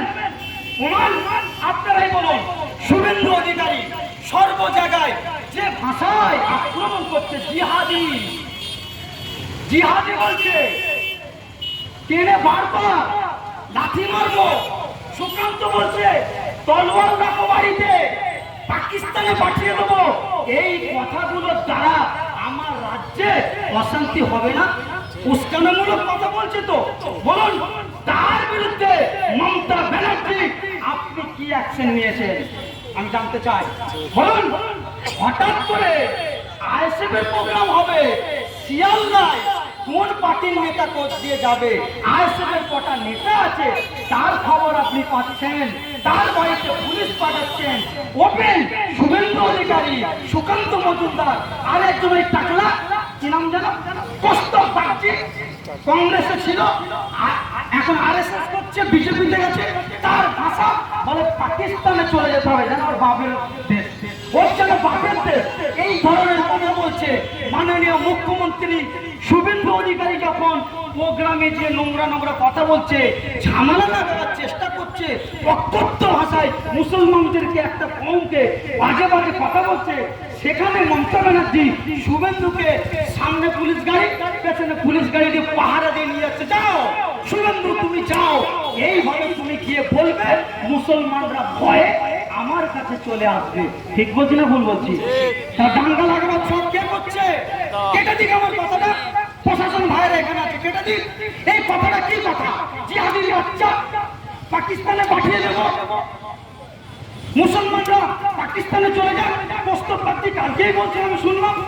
বলুন এই কথাগুলো যখন বলছে মুখ্যমন্ত্রী মমতা ব্যানার্জি, সামান্যতম কোনো অ্যাকশন নিয়েছে? ভাই কোনো অ্যাকশন নিয়েছে? আমার শেরপুরে একটা হাওড়া জেলা আমার জেলার মধ্যে একটা ঝামেলা হয়েছিল জানেন, ঠিক সেই জায়গায় আমার এলাকার ছেলেরা বলেছিল, নওশাদ ভাইজান বলেছিল চলো আমি এলাকায় যাব। আমি বললাম না ভাই, যাওয়ার দরকার নেই। এলাকার মানুষরা বলছে নওশাদ ভাইজানকে ডাকো, আসার দরকার। নওশাদ ভাইজান বললো না, আমি যদি এই সময় যাই মুসলমানরা হয়তো আবেগে পড়ে কি করবে, একটু মার খাচ্ছে খাক, আমি যাব না। সেই জায়গায় নওশাদ ভাইজান গেল না, কিন্তু মাননীয় মুখ্যমন্ত্রী শুভেন্দুকে পাইলট কার্ড দিয়ে সেই জায়গায় পাঠালো। শুভেন্দু দিয়ে মিথ্যা মিথ্যা কথা বলে দাঙ্গা লাগাবার পরিকল্পনা করে দাঙ্গা করেই ফেলেছে। বলুন, আমি জানতে চাচ্ছি কি করতে যাচ্ছে মাননীয় মুখ্যমন্ত্রী। সেই জন্য আপনাদেরকে অনুরোধ করব, এই শুভেন্দুর কথা শুনে, সুকান্তর কথা শুনে নিজেদের মধ্যে খবরদার অশান্তি ঝগড়া করতে যাবেন না, মিল মহব্বতের সঙ্গে থাকবেন। এখানে কয়েকটা কথা আমি আপনাদেরকে বলছি, আপনারা একটুখানি শোনেন। একটা কথা আপনাদেরকে বলি, কারণ বর্তমান যারা আপনারা এখানে আছেন, যে যেই পার্টি করে, যারা বিশেষ করে তৃণমূল কংগ্রেস করে, আপনাদেরকে আমরা অনুরোধ করব আপনারা একবার পাড়ায় যাবেন। আপনার তৃণমূলের যারা নেতা মন্ত্রী আছে ওদেরকে জিজ্ঞাসা করবেন। ইমাম সাহেব হাজরাতদেরকে বলছি, ২৫০০ টাকা নিয়ে আপনারা কি চাচ্ছেন? আপনার মসজিদ যদি বিক্রি যায় আপনি ইমামতি করবেন কোথায়? আজকে দেখলাম নেতাজি ইন্ডোরে মমতা ব্যানার্জি ইমামদেরকে ডেকেছে, জানেন তো, ডেকেছে। দেখলাম সেখানে আজকে দেখলাম কিছু হাফ প্যান্ট পরা ইমাম পৌঁছেছে। আপনারা যারা আমাদের মুসলিম ধর্ম অনুসারী আছেন, আমাদের মসজিদে কি হাফ প্যান্ট পরা ইমাম থাকে? মহিলা ইমাম থাকে? বলুন, গলায় তুলসীর মালা পরা এই ধরনের ইমাম থাকে? আজকে মমতা ব্যানার্জি ইমামদেরকে নিয়ে একটা সমাবেশ করলেন, সেখানে দেখলাম আজকে কিছু নতুন নতুন ইমাম দেখতে পেলাম। সাথে সাথে ওই জায়গায় মাননীয় মমতা ব্যানার্জি বলেছে দিল্লি গিয়ে আন্দোলন করো, আমার এখানে করার দরকার নাই। সেই জায়গায় কিছু ইমাম বলেন আর মানুষ বলেন, তারা চুপ করে শুনছে। এরা আবার বলছে আন্দোলনে চলো। এদের আন্দোলনে যাওয়া যাবে? যাওয়া যাবে মনে হয়? তাই আপনাদেরকে সজাগ থাকতে বলবো। আমার কথায় যদি ভুল বুঝে থাকেন ক্ষমার নজরে দেখবেন। বারবার করে বলছি, নিজেদের মধ্যে একদম অশান্তি করবেন না, মিল মহব্বতের সঙ্গে থাকবেন। আমি এখানেই শেষ করবো। পারমিশন কটা পর্যন্ত আছে ভাই? কটা পর্যন্ত আছে? 6টা পর্যন্ত আছে তো? ঠিক আছে, যাক, আমি আর কথা বাড়াচ্ছি না। একটা কথা আপনাদেরকে বলি, বর্তমান আমাদের আন্দোলনটা কিন্তু আবার বলছি শুধু কেন্দ্র সরকারের বিরুদ্ধে নয়। কেন্দ্র সরকারের তফাৎ তো এই জায়গায়, তফাৎ এই জায়গায়। আপনাদেরকে একটা কথা স্মরণ করিয়ে দিই, যারা আপনারা এখানে প্রোগ্রাম করছেন, আমার মুসলিম ভাইরা বলেন, অমুসলিম ভাইরা বলেন, আপনাদেরকে আমি অনুরোধ করবো, আপনারা প্রোগ্রাম করছেন করুন, প্রশাসনের সহযোগিতা নেবেন। সব প্রশাসন কিন্তু খারাপ নয়। আমার সঙ্গে হাওড়া জেলার অধিকাংশ বড় বড় অফিসারদের সঙ্গে আমার ভালো সম্পর্ক আছে। কাল আমি বাগনানে গিয়েছিলাম, ওখানে দেখলাম ভালো সম্পর্ক আছে, কিন্তু ওরা মন্দিরের ঘন্টার মতো হয়ে গেছে, বুঝেছেন তো, ওদের কিছু করার থাকে না। তারপরেও কিছু কিছু পুলিশ প্রশাসন ঠিক ডাউনটা করে কাজ করে। আপনারা এই সাঁকরাইল ব্লকের মধ্যে যা সমস্যা হবে, আপনারা নাজিম ভাই আছেন, আরো যারা দায়িত্বে আছেন, প্রশাসনের কাছে যাবেন। আপনারা কোনো সমস্যা হলে প্রশাসনের সহযোগিতা নেবেন। তো যেটা বলছিলাম, আমাদের আপনারা যখন কোনো প্রোগ্রাম করবেন নিজেরা ব্রেন খোলা রাখবেন, দেখবেন নিজেদের মধ্যে অনেকে অশান্তি লাগিয়ে দেবে। কারণ যখন আমি দেখলাম আমাদের শিয়ালদায় যখন প্রোগ্রাম হচ্ছিল, ওদিকে ভাঙড়ে যখন পুলিশ নির্মমভাবে লাঠিচার্জ করেছে, আমাদের নওশাদ ভাইজান ওই জায়গায় চলে গেলেন। ওই জায়গাতে শিয়ালদাতে আমি একা ছিলাম সেই সময়। তো ভাই বললেন আপনি কোন সামলান, আমি দেখছি ওই আমার প্রোগ্রামের আমাদের একটা নীতি ছিল, নওশাদ ভাইজান বলেছিলেন কোনো ধর্মীয় ফ্ল্যাগ এবং পার্টির কোনো ব্যানার থাকবে না, এবং আমাকে বলেছিল আপনার তুমি চোখ কান খোলা রাখো। আমি চোখ কান খোলা রেখে দেখছিলাম, সেই মতন আমি বলছি যে পার্টির ফ্ল্যাগ রাখবে না, শুধু ইন্ডিয়ান ফ্ল্যাগটাই আপনারা রাখেন। সেই জায়গায় দেখলাম কিছু কিছু ওই বললাম না কলকাতায় কদিন আগে গিয়ে ঝামেলা করলো, ওই কিছু যাদের মেন্টাল লিখে, নোংরা মেন্টাল লিখে, ওরা দেখলাম মাথায় একটা পট্টি বেঁধে ওই ঝামেলা করার চক্রান্ত করছে। আমি ধরে ফেলেছিলাম সেই জায়গায়, সঙ্গে সঙ্গে আমি স্টেপ নিয়েছিলাম। আমি বলেছিলাম এটা আমার পার্টির নির্দেশ নয়, নওশাদ ভাইজান যেটা বলেছে তার বাইরে কোনো কাজ আমি হতে দেবো না। সেইভাবে কড়াভাবে আমরা হ্যান্ডেল করেছিলাম। তাই কোনো অসুবিধা হয়নি। যেভাবে আমরা আন্দোলন করেছি, অত বড় আন্দোলন কলিকাতার বুকে এখনো পর্যন্ত কেউ করতে পারবে কিনা আমার জানা নাই।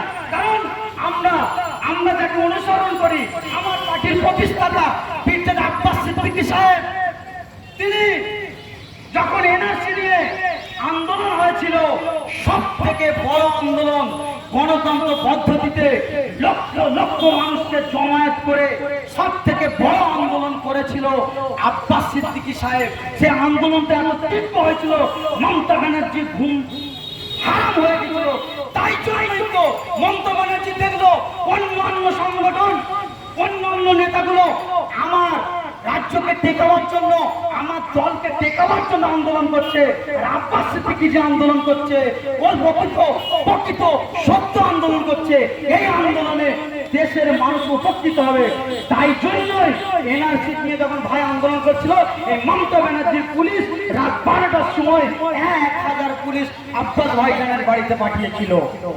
অনুরূপভাবে শিয়ালদাতে যে আন্দোলন হয়েছিল, মানুষের সারা আগে থেকে এতটা ছিল, রাজ্য সরকারের মমতা ব্যানার্জি বুঝে গিয়েছিল সকলে আন্দোলন করছে আমার চটি চেটে, আর নওশাদ সিদ্দিকী আন্দোলন মানুষের জন্য করছে, তাই তাকে আটকাতে হবে। ভাঙড়ের মানুষকে আটকাবার চেষ্টা করেছিল, কিন্তু বাংলার মানুষ আইএসএফকে পছন্দ করেছে, বাংলার মানুষ নওশাদকে পছন্দ করেছে, বাংলার মানুষ, ভারতবর্ষের মানুষ আব্বাস সিদ্দিকীকে পছন্দ করছে। তাই কলকাতার প্রোগ্রাম আমাদেরকে ম্যাচ করতে দেয়নি, আমরা হতে দিই না। ঠিক বলছি তো? কথা আমি আর বাড়াচ্ছি না। আমার সহকর্মী আমার নাসির ভাই এখানে এসে উপস্থিত হয়েছে। আমি নাসির ভাইকে আমি মাইক তুলে দেবো। একটা কথাই বলে আমি শেষ করে দিচ্ছি, এইটাই, বর্তমান দেশের পরিস্থিতি খুব খারাপ, আপনারা মিলেমিশে থাকবেন। 26 তারিখে যে প্রোগ্রাম ডেকেছে, অনেকে বলছে ভাই 26 তারিখে কি নওশাদ ভাইজান থাকবে? অনেকে বলছে, আপনাদের মনে হতে পারে নওশাদ ভাইজান থাকবে কি থাকবে না পরের প্রশ্ন। যারা 26 তারিখে প্রোগ্রামটা ডেকেছে তাদের কাছে আপনারা জানতে চাইবেন, আমিও মাইকের মাধ্যমে জানতে চাচ্ছি, ক্লিয়ারটা হয়ে যাবেন। 26 তারিখে যে ব্রিগেডে ডাকা হয়েছে ওয়াকআপ বাঁচানোর জন্য, তাই তো? কিন্তু বর্তমান তৃণমূল কংগ্রেসের মাননীয়া বলছে দিল্লিতে কি আন্দোলন করো, কলিকাতায় কেন করবে? এই বিষয়ে যারা 26 তারিখে কলিকাতায় মানে সভাটা ডেকেছেন ব্রিগেডে, তাদের থেকে আমি জানতে চান কি ব্যাপার, আপনারা চুপ করে কেন? আপনারা বাইক দেন, মিডিয়ার মাধ্যমে আপনারা আপনাদের পজিশনটা ঠিক করে ক্লিয়ার করুন। সাথে সাথে আরেকটা কথা, তৃণমূল সরকার বলছে আমি আমার এখানে ওয়াকআপ বিল লাগু হতে দেব না। এবার কিরকম চিটিংবাজি জানেন? তৃণমূল সরকার বলেছিলেন ওই যে একটা কি আমাদের সার্টিফিকেট আছে না, ওবিসি সার্টিফিকেট, মমতা ব্যানার্জি বলেছিলেন আমি আমার রাজ্যে ওবিসি সার্টিফিকেট ওর নিয়ে মামলা করেছি, ও সার্টিফিকেট নিয়ে আমি কেন্দ্র সরকারের কথা শুনবো না। কিন্তু আপনারা এখন দেখেন ওবিসি সার্টিফিকেট নিয়ে আপনারা যে কোনো অফিসে যাবেন, আদালতে যাবেন, কোনো কাজ হবে না, এই মুখে নাটক করছে। অনুরূপভাবে মমতা ব্যানার্জির 3টে এমপি জানতে চাইবেন, এরা যেদিনকে ওয়াকআপ বিল পাস হচ্ছিল সেই দিনকে ওখানে হাজির ছিল না কেন? এটা আগে জানতে চান, তারপরে ব্রিগেডে যাওয়ার কথা বলবেন।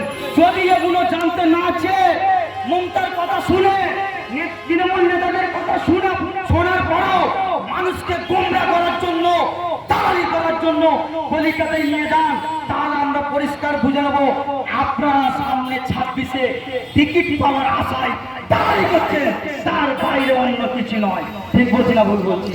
যদি আপনারা এদের বিরুদ্ধে কথা বলেন, সত্য কথা যদি বলেন, তৃণমূল সরকার যে জমিগুলো লুট করছে ওয়াকফ সম্পত্তি, এর বিরুদ্ধে মুখ খোলেন, বিজেপি গভর্নমেন্টের বিরুদ্ধে মুখ খোলেন, সঙ্গে সঙ্গে আমরা দেশের জন্য যখন কথা বলবেন আমরা বুক চিতিয়ে আপনাদের পাশে থাকবো। তা না হলে আমরা পরিষ্কার বুঝে নেবো বিগত দিনের যেভাবে আপনারা মানুষকে ঠকিয়েছেন, দালালি করেছেন, তার বাইরে এটাও আর অন্য কিছু নয়। এ বলে আমি আমার বক্তব্য শেষ করছি। শেষেও পুলিশ প্রশাসন ভাইদেরকে বুক ভরা ভালোবাসা অভিনন্দন জানিয়ে আমার হিন্দু ভাইদেরকে বলবো, খবরদার কারোর কথা শুনে খবরদার ভাই অশান্তি করবেন না। আবার বললাম, এদের লক্ষ্য কিন্তু মানুষকে লোটা, গরিব মানুষকে লোটা।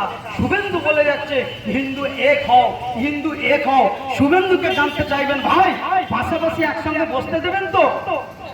হিন্দু যে এক হও, হিন্দুর মধ্যে অনেক জাত আছে তো, এক হয়ে যাওয়ার পরে বিয়ে শাদী আত্মীয়তার সম্পর্ক করবেন তো, নাকি মারামারি লাঠালাঠি করানোর জন্য এক হতে বলছেন, তারপরে লাঠি মেরে দেবেন? ঠিক বলছি না ভুল বলছি? আর যদি হিন্দুদের উপকার করতে চান তাহলে বিল পাস করে দেন শুভেন্দু বাবু, মোদী সাহেব, আমাদের নর্দমার কি যারা আছেন শুভেন্দু অধিকারী, বিল পাস করে দেন। মুসলমানদের জন্য পেট্রোল 200 টাকা, হিন্দুদের জন্য 50 টাকা, গ্যাস ওদের জন্য বেশি, আমাদের জন্য কম। এত কিছু বললাম, ঠান্ডা মাথায় কথাগুলো বোঝালাম কেন? ভালোবাসি বলে, দেশকে ভালোবাসি, আপনাদেরকেও ভালোবাসি। ভাববেন না যে মুসলমান, দলিত, আদিবাসী এরা মনে হয় ফেঁসে গেছে বলে ভাই ভাই বলছে। না, আমরা সর্বসময় দেশকে ভালোবাসি, দেশের জনগণকেও ভালোবাসি। তাই সকলে মিলেমিশে থাকবেন। এটুকু কথা বলে আমি আমার বক্তব্য এখানেই শেষ করছি। আইএসএফ জিন্দাবাদ, ভারতবর্ষের সংবিধান জিন্দাবাদ, ভারতবর্ষের পুলিশ প্রশাসন জিন্দাবাদ, ভারতবর্ষের হিন্দু মুসলিম দলিত সকলের ঐক্য জিন্দাবাদ। ভালো থাকবেন। এতক্ষণ লড়াই সংগ্রাম করছেন গণতান্ত্রিক পদ্ধতি। প্রথমত কথা হলো, কয়েকটা কথা বলতেই হয় যেটা খুবই জরুরি। ওয়াকফ, এই ওয়াকফ সম্পর্কিত বিষয় অনেকেই আজও জানেন না। ওয়াকফ দু রকমের হয়, একটা হলো আওলাদি ওয়াকফ, আর একটা হলো লিল্লাহ ওয়াকফ। এই দুটো ওয়াকফ হয়। এই ওয়াকফ লড়াই সংগ্রামটা কোন হিন্দু ভাইদের বিরুদ্ধে নয়, কারণ গোটা রাজ্যে, গোটা দেশে প্রতিদিন যে লড়াই সংগ্রাম হচ্ছে কালাকানুন বাতিলের দাবিতে, যারা প্রতিদিন খবরের কাগজে চোখ রাখেন, সোশ্যাল মিডিয়ায় বা টিভির পর্দায় চোখ রাখে, দেখবেন এই লড়াইয়ে হাজার হাজার অমুসলিম মানুষও সামিল হয়ে আমাদের সঙ্গ দিচ্ছে। তাই এই লড়াইটা মুসলমান মানুষের, হিন্দুদের লড়াই নয়, এই লড়াইটা হলো সংবিধান বাঁচাবার লড়াই। তাই তারা রাজপথে একটা পাশাপাশি আরো কয়েকটা কথা আপনাদের স্মরণ করে আমরা বলি। আজকে কয়েক হাজার নতুন হাফেজ কারি মাওলানা মুফতি সাহেবের আবির্ভাব হয়েছে, তারা ফারেক হয়েছে কালীঘাট থেকে ফারেক হয়ে তৃণমূল ভবন থেকে উত্তরীয় করে আজকে সম্মেলনে হাজির হয়েছে। কয়েক লজ্জা লাগে, আমি তো লুট লিয়া। পরবর্তী বিষয়টাকে সেটা শেষ করি। যারা আজকে এলো বলছে আমি তো ডাকিনি, দিদিমণি বলেছেন। আবার পোস্টার দেখছিলাম একটা ছবি দিয়ে মৌলানা সাহেবের, ইমাম মুয়াজ্জিনদের সম্মেলন, সেখানে অনেক পীরজাদাও কাছে দেখলাম। ভালো, আমরা যারা মসজিদ মাদ্রাসা চালাই, এলাকার মানুষ, মহল্লার মানুষ গাঁটের টাকা দিয়ে তাদের বেতন দেয়, সারা মাস খাওয়ানোর ব্যবস্থা করা হয়, থাকার ব্যবস্থা করা হয়, সাথে সাথে সর্বোচ্চ এলাকায় সম্মান দিয়ে আমরা তাদেরকে রাখি।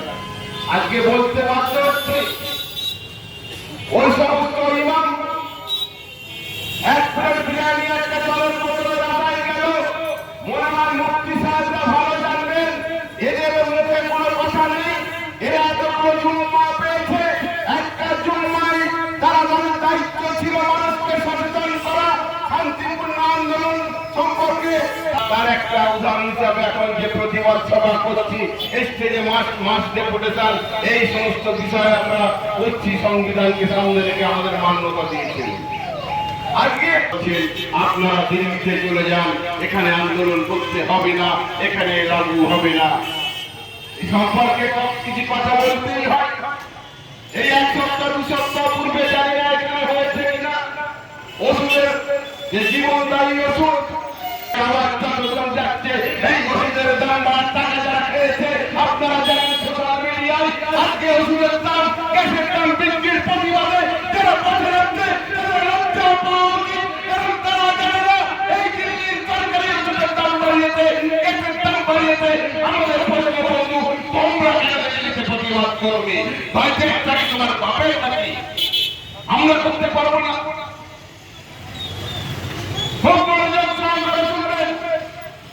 ওষুধের দাম পাশে অনেক মেডিকেল স্টোর আছে দাম বেড়েছে টাকা তারা খেতে দেখতে পারে আপনারা তারা বলছে ওষুধের দাম বাড়ানো হলো কেন এটা দিল্লি সরকার করেছে ববি হাকিমকে আমরা এখান থেকে দায়িত্ব নিয়ে করতে চাই আপনি দয়া করে ওষুধের ব্যাপারে গ্যাসের ব্যাপারে আমাদের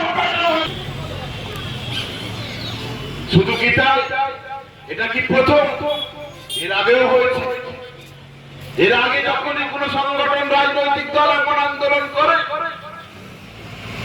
উনি কষ্ট পেয়ে থাকেন সরকারি সম্পত্তি ভাঙচুরের কথা উদাহরণ দেন জ্ঞান দেন এত বড় জ্ঞানী যে কিনা সিঙ্গুর থেকে এসে সবার আগে বিধানসভাতে ঢুকে ভাঙচুর করেছিল সরকারি সম্পত্তি নষ্ট করেছিল তার আজকে মনে পড়েছে সরকারি সম্পত্তির কথা লজ্জা পাওয়া উচিত লজ্জা আছে না এমন ফলে লজ্জা থাকলে মোর দশা এমন এই জায়গায় আজকে বাংলা দাঁড়িয়ে আছে পরিস্থিতি খারাপ আজকে ওয়াকফ সংশোধনের বিলের চার্জকে আমি বলে যাচ্ছি নোট করে রাখো আবার একটা খুব তাড়াতাড়ি এরা বিল আসবে আমাদের জেলার মধ্যে আমাদেরই মধ্যে এমন অসংখ্য হাজার হাজার মানুষ আছে সত্যর কথা বলতে জানে না বলে না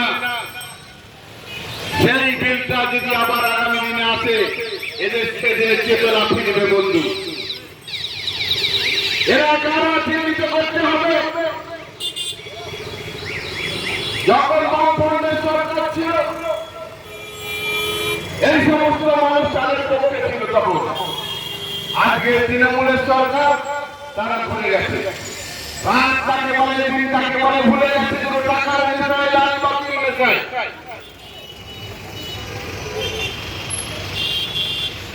আজকে আমরা এই জায়গায় কেন আমাদের আসতে হতো না যদি আমাদের যারা ধর্মীয় নেতা নিজেদের বিক্রি না দিত বিক্রি করে না দিত তারা যদি ইমানের সাথে সততার সাথে আমাকে আপনাকে সকলকে সংঘবদ্ধ করে দাঁড়াই সংগ্রাম করতে আজকে আমাদের এই দিন দেখতে হতো না তাই আমি বলি কবির কথায় আমের জন্য हमें तो अपना न लूटा हमें तो आज के लड़ाई करते এই লড়াই করতে হতো না আজকে যেমন হাজার হাজার ইমাম সাহেবের জন্ম হলো মঞ্চেও হাজার হাজার পীর সাহেব ইমাম সাহেবরা ছিল এরা যদি সম্ভবত একটা তো আজ এই জায়গায় আসতো না ताई हमें तो अपनों ने लूटा गैरों का क्या दम था हमें तो अपनों ने लूटा गैरों का क्या दम था कश्ती वही पे डूबी जहां पानी कम था आज के हमारे दोस्त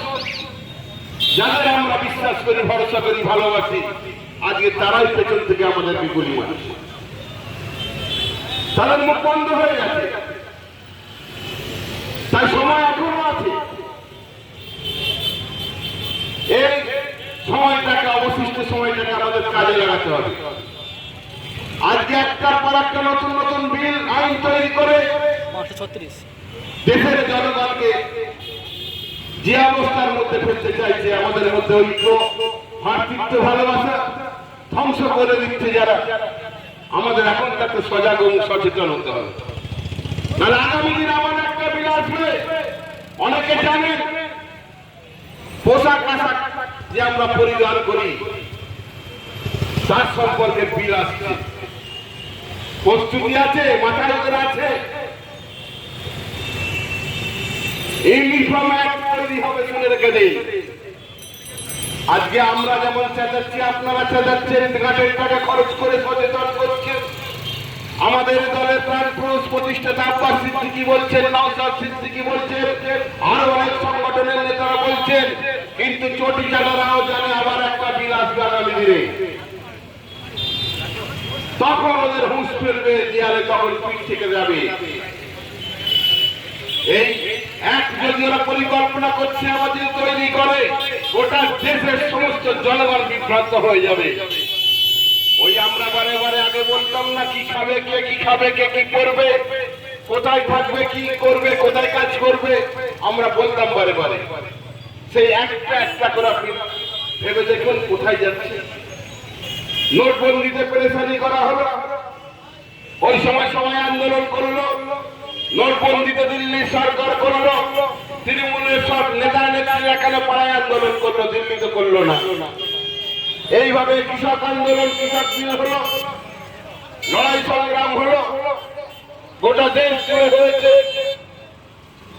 পরস্পর আপনারা দেখুন 3 তালাক বিল হয়েছে, ওয়াকফ বিল হয়েছে, একটার পর একটা, একটার পর একটা। যখনই ঠান্ডা হচ্ছে আবার একটা নতুন করে বিল ওরা তৈরি করছে। সব কটা বিল রাত 12টার পরে সই করা হচ্ছে। আগামী দিনে দেখবেন এই বিলও তারা আনবে, পরিকল্পনা করছে, ওদের মাথায় আছে। তাই আমাদের এখন থাকতে সজাগ এবং সতর্ক হতে থাকতে হবে। কোন অবস্থাতেই কেউ গুজব ছড়ানো চলবে না। এ বাংলা রবীন্দ্রনাথের বাংলা, এ বাংলা কাজী নজরুলের বাংলা, স্বামী বিবেকানন্দের বাংলা। একটা চক্র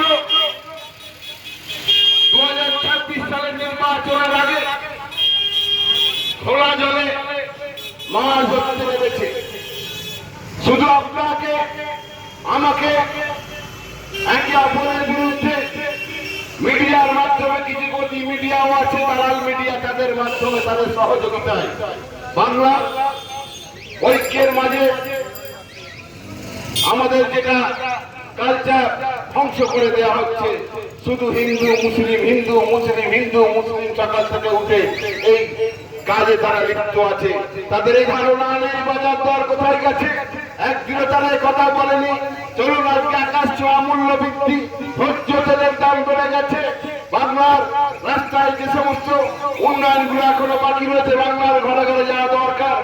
আজকে গ্যাসের দাম বেড়ে যাচ্ছে, কেরোসিনের দাম তো বাড়তে বাড়তে নেওয়া বন্ধ হয়ে গেছে। আজকে হাতের কাছে নিত্য প্রয়োজনীয় যে সব জিনিসগুলো আছে সেগুলো আমরা চড়া দামে কিনছি। এই সুকান্ত বাবু, এই শুভেন্দু বাবু, এদের মুখে এসব কোনো কথা নেই। এরা এই সমস্ত জনমুখী কাজগুলো মানুষের কাছে পৌঁছাচ্ছেন না। এরা সকাল সন্ধ্যায় হিন্দু মুসলিম, হিন্দু মুসলিম করে করে বাংলার যে ঐক্য, যে সংস্কৃতি, কৃষ্টি, কালচারকে ধ্বংস করতে চাইছে। তাই আমি এলাকার সমস্ত জাতীয়তাবাদী মানুষের কাছে আহ্বান করে যাব, খবরদার সজাগ থাকবেন এবং আপনারা সতর্ক থাকবেন। কারণ কবিতার ভাষায় বলে গেছে, ওরা একদিন যে দুটি কুকে ভিন্ন, মুসলমান মুসলিম তার নয়নমণি, হিন্দু তাহার প্রাণ। এই কথাগুলো অতি বাস্তব কথা, ভুলিয়ে দিতে চাইছে আমাদেরকে, আপনাকে। আজকে ভাবতে হবে আমাদের, যে সমস্ত মানুষ এই প্রয়োজনের পা দিয়ে সংঘর্ষে লিপ্ত হচ্ছে, যে দলেরই হোক, যে ধর্মেরই হোক, প্রাণহানি হচ্ছে। রাজনৈতিক সময়, ভোটের সময় প্রাণহানি হয় আমরা জানি, বাকি সময় গোষ্ঠী সংঘর্ষ লাগিয়ে দিয়ে রাজনৈতিক ফায়দা তুলতে চাইবে। যতদিন যাবে, নির্বাচন যত কাছে আসবে, এরা উন্মাদ হয়ে যাবে। কারণ জনভিত্তি বাংলায় বিজেপির নেই, ওরা জানে। বাংলায় ওরা কখনোই ক্ষমতায় আসতে পারবে না, ওরা জানে। মানুষ কেন ওদের ভোটটা দেবে? ওদের এর আগে 18টা এমপি ছিল, এখন একটু কমে গেছে। ওদের 77টা এমএলএ ছিল, কমে গেছে। বিরোধী দলনেতা, তার একটা দায়িত্ব থাকে, সে দায়িত্ব পালনে তিনি ব্যর্থ। আজকে তারা ক্ষমতা দেখাচ্ছে, স্বপ্ন দেখছে বিজেপি সুকান্ত বাবুরা।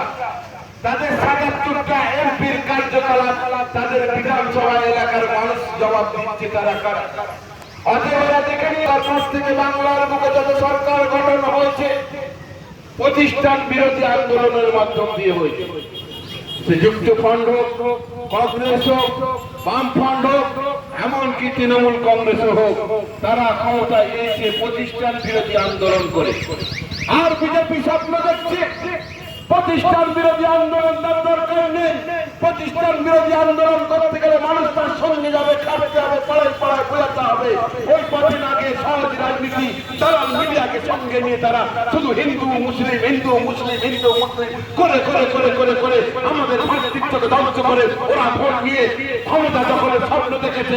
এই স্বপ্ন জীবনেও সফল হবে না, হবে না, হবে না। দায়িত্ব নিয়ে আজকে আমরা বলে যাচ্ছি এইভাবে হয় না রাজনীতি। আজকে অকাপ সংশোধনের অভিযান এই বিলকে সামনে রেখে লড়াই সংগ্রাম হচ্ছে। এই বিলটা কোন হিন্দু ভাইয়ের বিরুদ্ধে লড়াই নয়। এই অকাপ সম্পর্কে আলোচনা করতে গেলে আজ থেকে 18 বছর পূর্বে ফিরে যেতে হবে। আপনাদের স্মরণে আছে নিশ্চয়ই অনেকে। এখন তো মাধ্যমিক 9, 10, 8, 7 যেসব ছাত্রছাত্রী স্কুলে পড়ে অর্ধেককে প্রজেক্ট জমা দিয়ে দিয়ে পাস করতে হয়। তখনকার সময় আমরা পড়াশোনা করেছি, খাতা কলমে পরীক্ষা হতো। ওই সময় মাধ্যমিক মানে বিশাল ব্যাপার। 3 মাস বাড়ি থেকে বের হতে যেত না বাবা মা। এই প্রজেক্টে 20 নম্বর পেয়ে সহজে পাস করা যাচ্ছে। পড়াশোনার মানুষ নাই কমে গেছে। একটু স্মরণ করুন, ওই সময় মাধ্যমিকে ফার্স্ট হয়েছিল রাজিবুল ইসলাম বলে একটা ছেলে, মেদিনীপুরে বাড়ি, খুব গরিব ঘরের ছেলে।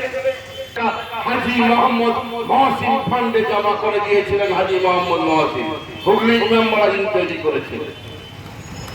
খোঁজ নিয়ে জানা গেল ওয়াকাফে উল্লেখ করা আছে এই টাকা ব্যবহার ওই জায়গায় করা হবে যে জায়গায় করা উচিত। গরিব ছেলে মেয়েদের উচ্চ শিক্ষায় যারা শিক্ষিত হতে চায়, অর্থের অভাবে পড়াশোনা করতে পারেনি, তাদেরকে এই টাকাতে সাহায্য করা হবে।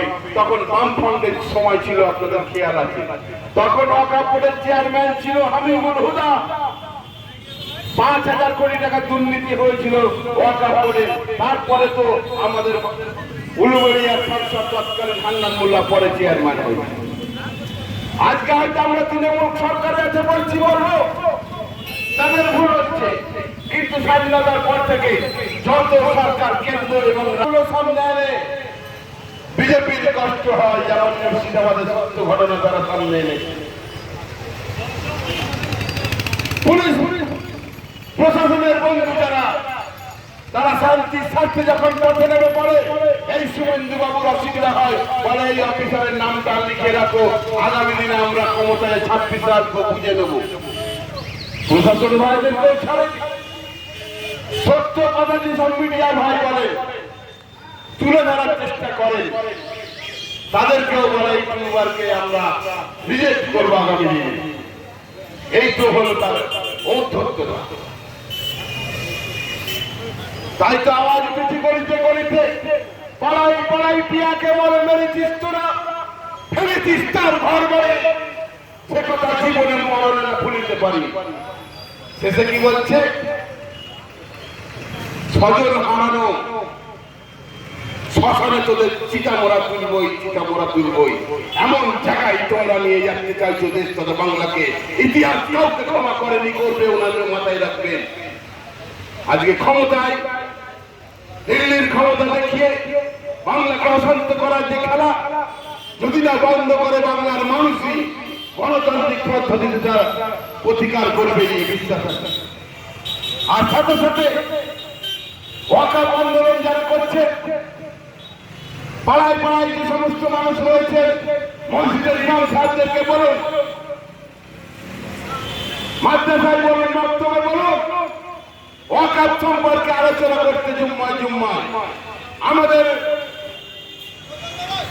যারা মানুষ আছে, এখনো অর্ধেক মানুষ জানে না কি লড়াই হচ্ছে, কি আন্দোলন হচ্ছে। এগুলো দায়িত্ব ইমাম সাহেবদের মসজিদে বলা। আমি গত জুম্মা বলরাম গত জুম্মা মসজিদে পড়েছিলাম, ওই মসজিদের ইমাম সাহেবকে সম্মান জানিয়ে এসেছি। উনি মেম্বারে বসে আলোচনা করেছেন, সততার সঙ্গে নির্ভীক ভাবে বলেছেন, যাওয়ার বেতন নেয় গ্রামের মানুষ 2000 আড়াই টাকা সরকারি টাকা আমার চলে না। তাই এই ওয়াকফ আন্দোলনে রাজনীতির ঊর্ধ্বে উঠে গিয়ে প্রত্যেকে কে দল করেন পরে করবেন। প্রত্যেকেই লড়াই করুন, সংগ্রাম করুন, করতেই হবে আমাদের দায়িত্ব। লড়াই না করে একটা বাচ্চা যখন কাঁদে তবেই তার মা দুধ দেয়, মাথায় রাখবে। বাচ্চা যখন খেলে মা তাকে দুধ দেয়নি। অতএব আমরা যদি চুপচাপ বসে থাকি, আমরা গণতান্ত্রিক পদ্ধতিতে যদি আওয়াজ তুলি, আমরা লড়াই করি, সংগ্রাম করি, আমরা কিন্তু এই আইন বাতিল করতে পারবো না, পারবো না, পারবো না, এটা মাথায় রাখবে। যারা নীরব রয়েছে যে সমস্ত ইমাম মুয়াজ্জিমরা, তার মানে নীরবতায় তার সমর্থন এসে যাচ্ছে, এটাই বলে। নীরবতা কেন আপনারা পালন করবেন? আপনারাই তো আমাদের দিশা দেখাবেন, আপনারাই তো আমাদের নেতা। আমি অনেক দল জামাত আছে চুপচাপ আছে, আমাদের মধ্যে সর্ষের মধ্যেও ভূত আছে, তারাও এই আন্দোলনকে অন্যদিকে নিয়ে যেতে চাইছে। আজকে এই লড়াইটা যদি বিশেষভাবে মুসলমানদের হতো, তাহলে কেরলের মুখ্যমন্ত্রী কেস করতো না, আজকে তামিলনাড়ুর মুখ্যমন্ত্রী স্টালিনও কেস করতেন না। তারা তো মুসলমান নয়। তামিলনাড়ুর অভিনেতা তিনিও কেস করেছেন। তাহলে থেকে প্রমাণ হচ্ছে এই লড়াই কোন হিন্দুর বিরুদ্ধে লড়াই নয়, এই লড়াই কালা কারণ অন্যায়ভাবে পাশ করানো হয়েছে। এই আইন বাতিল করার জন্য সুপ্রিম কোর্ট